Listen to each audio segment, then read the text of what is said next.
Episode 56 BD. Continuation of RAWSEP view of an article from Joppa, Texas. Joppa is called an environmental justice community, which is disproportionately affected by PM 2.5 because of poverty and racial injustice. Racial injustice is often created by real estate sales redlining, which effectively segregates people of color to certain highly polluted areas within a community. A study using PM 2.5 monitors in yards of near neighbors to find out the real levels of PM 2.5 that people are experiencing and pinpointing their source is put forward as one solution to the neighborhood problems. The article concludes that ultimately the solution is how can we prevent this source of pollution from happening in the first place, so close to where people live. The obvious solution is shutting down the industries or residential wood stoves, and replacing them with industries that comply with clean air regulations and replacing residential wood stoves with solar or wind-powered electrical sources of heating such as the new heat pumps that can operate at temperatures well below 0 degrees Fahrenheit and also act like air conditioners in Texas summers. Cast of characters. In Texas, T1. A 67-year-old Joppa resident suffering from emphysema from PM 2.5 in Joppa, Texas. T2. A 5-year resident of Joppa, Texas who advocates for community monitoring of PM 2.5 to help pinpoint and eliminate sources of PM 2.5 in the community. T3.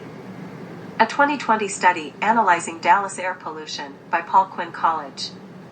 T4.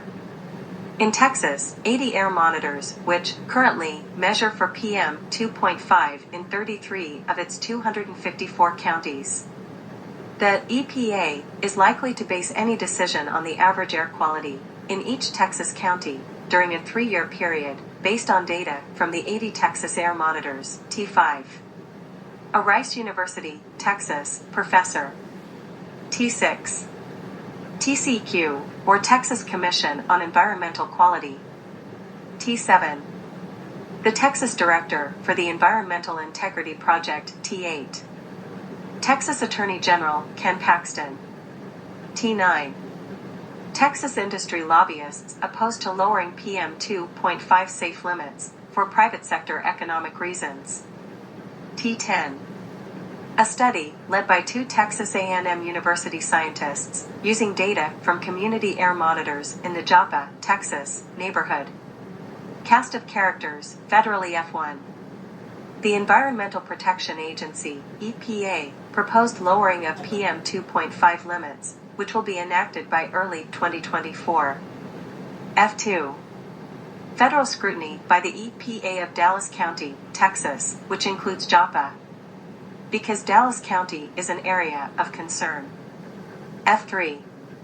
Federal scrutiny of Texas counties that do not meet federal air rules will be put through a Texas State Implementation Plan, SIP, revision cycle. A cycle would require the TCQ to submit an emissions inventory to the EPA that identifies the types of emission sources present in the area, like refineries, chemical plants, and automobile sources. RAWSEP believes that residential wood burning is also a PM 2.5 emission source in Texas, only able to be counted by hyperlocalized PM 2.5 monitors, so it is not being counted properly presently. Excerpts edited by RAWSEP for brevity and clarity. March 21, 2023. A 67-year-old Joppa, Texas, native has emphysema, a lung condition that causes shortness of breath. She huffs, puffs, and struggles to catch her breath on a sunny day in March as she attempts to say a few words between inhales and exhales. She blames her illness on her surroundings. Joppa, less than 10 miles south of downtown Dallas, has been cited by some researchers as among the most air-polluted neighborhoods in the city. There is a corridor of industrial facilities a few miles away. Joppa, like so many black communities across the country, sits right next to industry, a rail yard, a roofing company that produces asphalt shingles and concrete batch plants. In the air, the 67-year-old breathes, there are microscopic particles that can penetrate deep into the lungs and enter the bloodstream, often referred to as soot. The technical name is particulate matter 2.5, or PM 2.5. These particles, which are 30 times smaller than a single strand of hair, cause air pollution. And this air pollution can lead to health complications. Some scientists call it the deadliest form of air pollution. Older residents, pregnant people, and children are most susceptible to harm from PM 2.5. The particles can trigger asthma and other lung conditions like bronchitis. Other health problems linked to particulate matter are irregular heartbeat, aggravated asthma, and respiratory diseases. Sources of PM 2.5 include black smoke coming out of a diesel truck or wildfires, unpaved roads, construction sites, and other chemical reactions like pollutants emitted from power plants, cars, and factories. Hyperlocalization. A 2020 study analyzing Dallas air pollution by Paul Quinn College, poisoned by zip code, revealed that Joppa's zip code of 75216 was among the areas in Dallas with the most PM 2.5 air pollution. New, stricter PM 2.5 standards aim to help residents in what the federal government calls environmental justice communities like Joppa. In Texas, 80 air monitors measure PM 2.5 in 33 of its 254 counties, according to the Texas Commission on Environmental Quality. The agency determines the locations of the air monitors based on population trends, reported emissions inventory data, and potential local air quality concerns. The EPA is likely to base any decision on the average air quality during a 3-year period. If the federal rule were in place today, data by the EPA beginning in 2019 would suggest that 8 Texas counties could exceed the proposed annual standard of 9 micrograms per cubic meter, including Dallas, Harris, Tarrant, and Travis counties. The proposed rule, changed to 9 micrograms per meter cubed safe PM 2.5 limit, would require states including Texas to control sources of such pollution, something environmental advocates and experts say the state has neglected to do. Particulate matter is something that's really been ignored by Texas regulators for decades, an associate professor in the College of Civil and Environmental Engineering at Rice University, in Texas, said. There hasn't been stringent enforcement on PM 2.5 by state regulators. Most attention has been given to other forms of air pollution like ozone. He said the new proposed limits could bring a paradigm shift and require Texas to focus on particulate matter, too. Dallas County, which includes Joppa, is an area of concern, according to the TCEQ. Counties that do not meet federal air rules will be put through a state implementation plan revision cycle.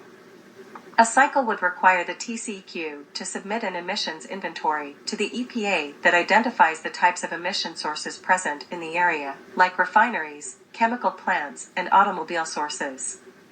RAWSEP notes that residential wood burning is not mentioned in this article. As a source of PM 2.5, the TCEQ would need a plan of attack called an attainment demonstration, which lists the emission control measures and strategies the agency will use to improve air quality in the county. All of this has to be done by a deadline set by the EPA. The EPA is projected to finalize the proposed PM 2.5 standard this December 2023 or early 2024. Some environmental advocates are bracing for lawsuits from the Texas government or from polluting Texas industries. The Texas director for the Environmental Integrity Project said Texas could choose to sue once the EPA finalizes PM 2.5 SIT rules, which would ultimately slow reductions of particulate matter. Unfortunately, the state of Texas has been on the same side as industry lobbyists. I expect the industry lobbyists to sue the EPA, he said, and he expects that the state will join the industry's fight. Texas Attorney General Ken Paxton has a long history of suing the EPA. He sued the agency more than 20 times during the Obama administration. Another Joppa, Texas resident, who is an activist against the PM 2.5 pollution, who moved to Joppa 5 years ago, was interviewed for this article. The 5-year Joppa resident said air pollution reduction proposals, such as EPA's proposals, feel intangible or unreal. It doesn't affect me in my everyday life right now, she said.